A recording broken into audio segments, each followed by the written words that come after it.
Kirana dari 10 IPS 3. Saya akan menanyakan beberapa pertanyaan tentang proklamasi kemerdekaan kepada Bapak Fauzan.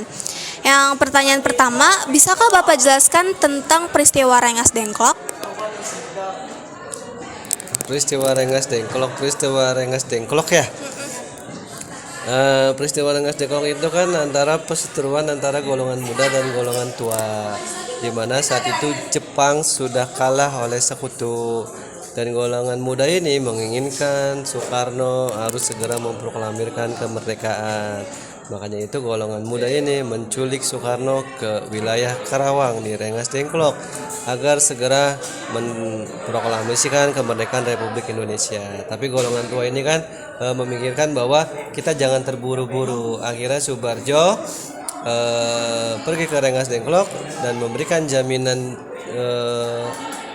sebagai dirinya itu sebagai jaminan kepada golongan muda bahwa besok Soekarno akan memproklamirkan secara tepat. Jika tidak, maka Subarjo siap untuk ditahan oleh golongan muda. Itu seperti itu. Nah, setelah Rengas Dengklok ini kan ada peristiwa proklamasi. Nah, menurut Bapak bagaimana peristiwa proklamasi itu terjadi?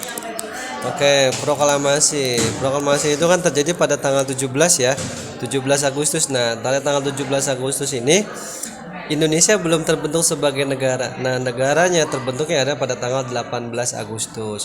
Nah, 17 Agustusnya itu Soekarno dan kawan-kawan hanya mendeklarasikan bahwa Indonesia sudah merdeka.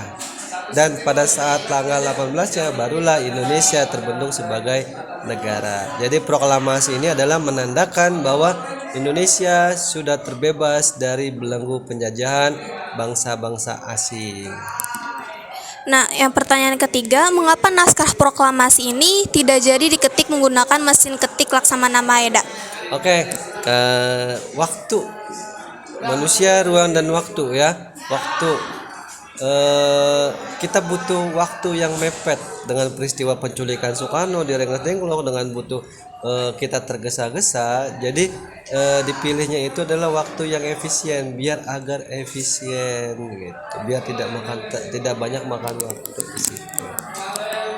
Nah, bisa Bapak jelaskan tentang apa yang menjadi tujuan proklamasi kemerdekaan Indonesia? Tujuan proklamasi adalah menunjukkan kepada dunia, khususnya kepada para penjajah, negara-negara penjajah, bahwa Indonesia sudah terbebas dari belenggu penjajahan. Indonesia bisa membuktikan dirinya sebagai negara yang berdaulat. Kalau menurut Bapak ini dari hikmah dari proklamasi kemerdekaan itu sendiri apa? Hikmah dari proklamasi sebenarnya kita ya, generasi, terutama untuk para pelajar, generasi muda yang harus mengambil alih, ya kan? Bagaimana tokoh-tokoh kita tidak semudah membalikkan telapak tangan, bagaimana mereka mencoba memerdekakan negara, mempertahankan kemerdekaan, ya. Ini adalah PR dari anak-anak muda untuk menjaga kesatuan negara Republik Indonesia, menjaga keutuhan dari adu domba negara-negara asing, keutuhan dari perpecahan bangsa. Karena proklamasi adalah hikmahnya adalah penyatuan dari Sabang sampai Merauke. Setiap negara ini kan pasti menginginkan kemerdekaan. Nah, menurut Bapak, mengapa kemerdekaan penting bagi bangsa dan negara? Oke, kemerdekaan penting. Setiap warga negara berhak mendapatkan hak dan kewajiban, itu manusia, dan setiap negara berhak menciptakan kedaulatannya sendiri agar setiap negara bisa mengatur semua rakyatnya, bisa mensejahterakan rakyatnya tanpa campur tangan negara-negara lain atau negara-negara jajah.